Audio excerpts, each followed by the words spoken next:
नमस्कार दोस्तों, आज हम जिस विषय के बारे में बात करने जा रहे हैं वो है ब्रेथलेसनेस या फिर शॉर्टनेस ऑफ ब्रेथ, यानी कि सांस लेने में दिक्कत आना। तो सांस लेने में दिक्कत आने के क्या क्या कारण हो सकते हैं? या तो लंग्स की डिजीज़ के कारण या फिर हार्ट की डिजीज़ कारण, यानी कि अगर मरीज़ को दिल की बीमारी है तब भी सांस लेने में मरीज़ को दिक्कत आ सकती है। इसके अलावा अगर ना ये सिर्फ लंग्स की बीमारी के कारण यानी कि फेफड़ों की बीमारी के कारण सांस लेने में दिक्कत आती है, यानी कि अगर मरीज़ को कोई पुरानी दिल की बीमारी है या अचानक से कोई हार्ट का जो रोग है वो हुआ है उसके कारण भी उसे सांस लेने में दिक्कत आ सकती है। या फिर इसके अलावा यदि उसने कोई फिज़िकल एक्टिविटी यानी कि अगर उसने कोई शारीरिक काम जो है वो ज़्यादा कर लिया है तो भी उसे सांस जो है वो लेने में दिक्कत आ सकती है। और इसके अलावा अगर कोई उसके रेस्पिरेटरी ट्रैक में यानी कि अगर जो श्वास नली है उसमें कोई इन्फेक्शन है या फिर कोई बाहर की वस्तु जिसे कि हम फॉरेन बॉडी भी कहते हैं उसके अटक जाने से या फिर कोई अस्थमा का अटैक होने के कारण भी जो सांस लेने में दिक्कत है वो मरीज़ को हो सकती है। आइए अब बात करते हैं कुछ जर्नल सी गाइडलाइंस के बारे में जो कि आपको ध्यान में रखनी होती है। तो सबसे पहले तो अगर कोई ऐसा व्यक्ति आता है जिसे कि सांस लेने में दिक्कत हो रही है तो उस पेशेंट को सबसे पहले डॉक्टर के द्वारा जो है उसकी हिस्ट्री जो है वो ली जाती है और उसे सांस लेने में दिक्कत जो है वो कब से आ रही है, यानी कि वो एक्यूट है या फिर क्रॉनिक है, यानी कि वो बहुत लंबे समय से आ रही है या फिर उसे अभी अभी शुरुआत में ही ये दिक्कत जो है वो सामना करना पड़ रहा है। तो इसके कारण अगर कोई फॉरेन बॉडी है यानी कि उसके श्वास नली में कोई फॉरेन बॉडी है तो उसके कारण भी श्वास लेने में उसे दिक्कत आ सकती है। तो उसके लिए आपको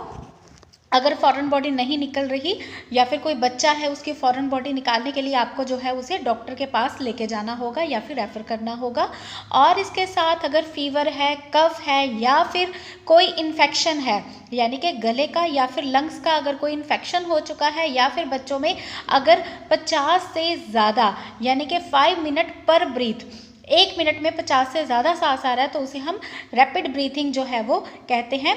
और इसके अलावा जो एक्यूट रेस्पिरेटरी इन्फेक्शन है वो भी हो सकती है, उसका साइन भी हो सकता है जिसके लिए जो दवाएं हैं उनका प्रयोग जो है वो इन्फेक्शन को ख़त्म करने के लिए एंटीबायोटिक्स का प्रयोग जो है वो किया जाता है। और इसके साथ साथ जो लक्षण हैं उनके लिए भी जो दवाइयाँ हैं वो उनका इस्तेमाल, जैसे कि खांसी हो रही है तो उसके लिए इसका इस्तेमाल जो है दवाइयों का करके ठीक किया जा सकता है। और अगर हाई ब्लड प्रेशर है, अगर आप ब्लड प्रेशर चेक कर रहे हैं, मरीज़ को हाई ब्लड प्रेशर है तो उनमें भी जो सांस लेने में दिक्कत है वो आ सकती है, यानी कि उनकी सांस जो है वो या तो उन्हें फुला फुला सा सांस आएगा या फिर सांस जो है वो बहुत ही तेज़ी से आएगी। तो उसमें भी आपको अगर हाई ब्लड प्रेशर के साथ दिक्कत आ रही है तो उसमें भी आपको मरीज़ को डॉक्टर के पास रेफ़र करना होगा। और अगर मरीज़ की उम्र जो है वो 40 साल से ऊपर है, यानी कि जो व्यक्ति है वो 40 साल से ऊपर की उम्र का है और उसकी छाती में दर्द हो रहा है, सांस लेने के आने में दिक्कत आ रही है, उसके साथ साथ उसके जो स्किन है वो ठंडी पड़ रही है या फिर उसे चक्कर आ रहे हैं या फिर उसे वॉमिट जैसा कुछ महसूस हो रहा है, उसे उल्टी आ रही है और उसके साथ साथ उसकी लेफ़्ट हैंड साइड पे भी दर्द हो रहा है, यानी कि उसके शोल्डर में दर्द जाके उसकी बाजू में जो है वो लेफ़्ट हैंड साइड में अगर दर्द हो रहा है तो ऐसे केसेस में आपको मरीज़ को डॉक्टर के पास जल्दी से जल्दी रेफ़र करना है। और अस्थमा अटैक होने के कारण भी अगर मरीज़ को किसी चीज़ से एलर्जी है तो उसके कारण अस्थमा अटैक हो सकता है, जिसके कारण सांस लेने में जो व्यक्ति को दिक्कत है वो आ सकती है। या फिर कोई क्रॉनिक हार्ट डिजीज़ है जो कि और अगर मरीज़ सही तरह से दवाई नहीं ले रहा तो उसे लेट कर जो है सांस लेने में दिक्कत आएगी। और अगर वो बैठता है, सिटिंग पोजीशन में है या फिर अपराइट पोजीशन में है तो उसे सांस जो है वो ठीक से ले पाएगा। और इसके साथ जो लंग्स की जो डिज़ीज़ है यानी कि अगर बॉडी में जो पानी जो है वो ज़्यादा लंग्स में जो है वो भर गया है किसी कारण से तो उसके कारण भी जो सांस लेने में दिक्कत है वो मरीज़ को आ सकती है।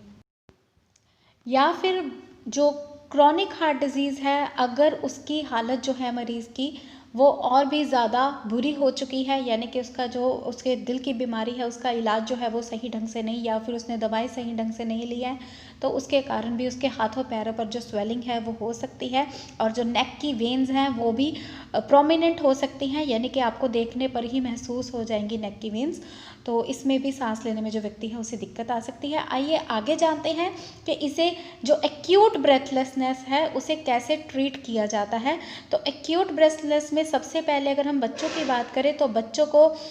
जब वो खेल रहे होते हैं या फिर कुछ खा रहे होते हैं तब उन्हें ब्रेथलेसनेस का जो चांस है वो हो सकता है, क्योंकि खेलने से उनके सांस जो है वो उन्हें सांस जो है वो तेज़ी से आने लगता है या सांस फूलने लगता है। और अगर वो कुछ खा रहे हैं तो खाते खाते हो सकता है कि उनका जो खाना है वो गले में अटक जाए। तो ऐसे हालातों में क्या करना है, बच्चे को टांगों से पकड़कर उसे उल्टा लटकाना है और उसके जो शोल्डर ब्लेड्स हैं उनके बीचों बीच टैप करना है, और अगर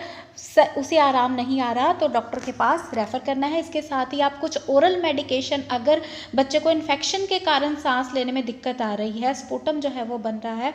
या फिर ब्लड स्टेन जो है वो आ रहा है, तो ऐसे में आप अमोक्सिसिलिन या फिर कोट्राइमेक्सोल या फिर पैरासीटामोल, जो कि फीवर को कंट्रोल करने के लिए दवाएं दी जाती हैं, और इसके साथ आप खूब सारा जो फ्लूइड है, लिक्विड है, जूस है, गर्मी में जूस आप दे सकते हैं, लिक्विड्स दे सकते हैं जैसे कि गर्म काढ़े वगैरह हैं वो दे सकते हैं, और इसके साथ ही आपको बच्चे को डॉक्टर के पास भी ज़रूर लेके जाना है। और अगर एस्थमा है, मरीज़ को कोई मरीज़ की हिस्ट्री में एस्थमा है, उसे एस्थमा की दिक्कत है या फिर किसी चीज़ से एलर्जी है मगर फीवर नहीं है, तो उसकी सांस लेते वक्त अगर वीजिंग साउंड्स आ रही हैं तो उन केसेस में हम साल्बुटामोल और इसके साथ जो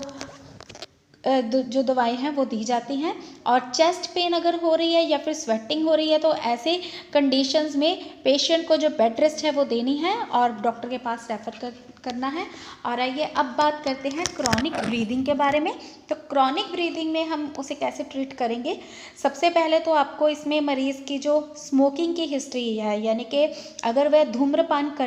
मरीज़ करता है तो उसे, या फिर कफ या जो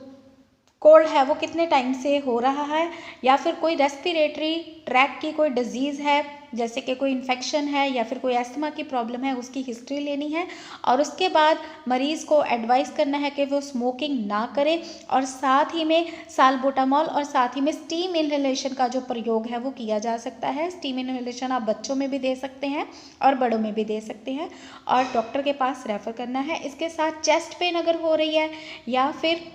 मरीज़ के पैरों में स्वेलिंग हो रही है और साथ में हाई ब्लड प्रेशर है या फिर जो पेशेंट है वो डायबिटिक है, तो ऐसे केसेस में भी आपको मरीज़ को डॉक्टर के पास रेफ़र करना है। और अगर मरीज़ को जो अनीमिया हो रहा है या फिर उसका ब्लड लॉस किसी कारण हो चुका है, अगर किसी इंजरी के कारण या फिर अनीमिया के कारण अगर उसका ब्लड जो है वो काफ़ी लॉस हो चुका है, या फिर हैवी मेंस्ट्रुअल पीरियड के कारण या पाइल्स के कारण भी हो सकता है, और मरीज़ जो है वो पीलेपन में दिख रहा है आपको, और या फिर अनीमिक आपको लग रहा है, तो उसमें आप ओरल आयरन या फिर डॉक्टर के पास जो है वो आपको लेके जाना होगा मरीज़ को। और आगे जानते हैं प्रिकॉशंस के बारे में कि क्या क्या प्रिकॉशंस जो है वो आपने किन किन सावधानी को ध्यान रखना है। तो सबसे पहले अगर कोई एडल्ट है यानी कि कोई अगर बुज़ुर्ग है तो उसे हाफ जो डोज है वो साल्बुटामोल का, और ओल्ड पर्सनस में अगर एस्थमा का मरीज़ है या फिर उसे हार्ट डिजीज़ है तो उन्हें डॉक्टर के पास रेफ़र करना है। और इसके साथ प्लेंटी ऑफ फ्लूइड्स भी आपको देने हैं, यानी कि जो काढ़े वगैरह होते हैं या फिर जो लिक्विड्स होते हैं वो मरीज़ को साथ में देने होते हैं, और इसे लेने के लिए लिक्विड्स ज़्यादा से ज़्यादा बोलना है, यानी कि आपने मरीज़ को एडवाइस करना है कि वो ज़्यादा से ज़्यादा अपनी डाइट में लिक्विड्स को, सूप्स को शामिल करे, और परहेज़ उसने करना है तली हुई चीज़ों से और ज़्यादा नमक से। यानी कि अगर पेशेंट को सांस लेने के साथ साथ कोई हार्ट की डिजीज़ है या फिर हाई ब्लड प्रेशर का वो मरीज़ है, तो या फिर वो ज़्यादा मोटापा उसमें है, ओवरवेट है, तो उसे मना करना है कि वो ज़्यादा तला भुना या फिर जो हैवी फूड या ऑयली फूड या फिर फैटी फूड होता है वो ना ले, और साथ में हल्की फुल्की एक्सरसाइज भी है वो जो उसके साथ में करे। लेकिन एक्सरसाइज करते वक्त ये ध्यान रखना है कि ज़्यादा तेज़ से एक्सरसाइज उसने नहीं करनी। तो दोस्तों ये थी पूरी जानकारी ब्रेथलेसनेस या फिर शॉर्टनेस ऑफ ब्रेथ के बारे में। तो अगर आप भी CMSCD कोर्स करके प्राइमरी हेल्थ केयर वर्कर बनना चाहते हैं तो उसके लिए आप हमारे दिए गए मोबाइल नंबर पर हमसे सिर्फ व्हाट्सएप पर ही कांटेक्ट करें। हमारा व्हाट्सएप नंबर है 9872468540 और दूसरा व्हाट्सएप नंबर है 9592649009। तो अगर आपको ये जानकारी अच्छी लगी हो, वीडियो अच्छा लगा हो, तो प्लीज़ वीडियो को लाइक करें, शेयर करें और हमारे चैनल को सब्सक्राइब ज़रूर करें। धन्यवाद।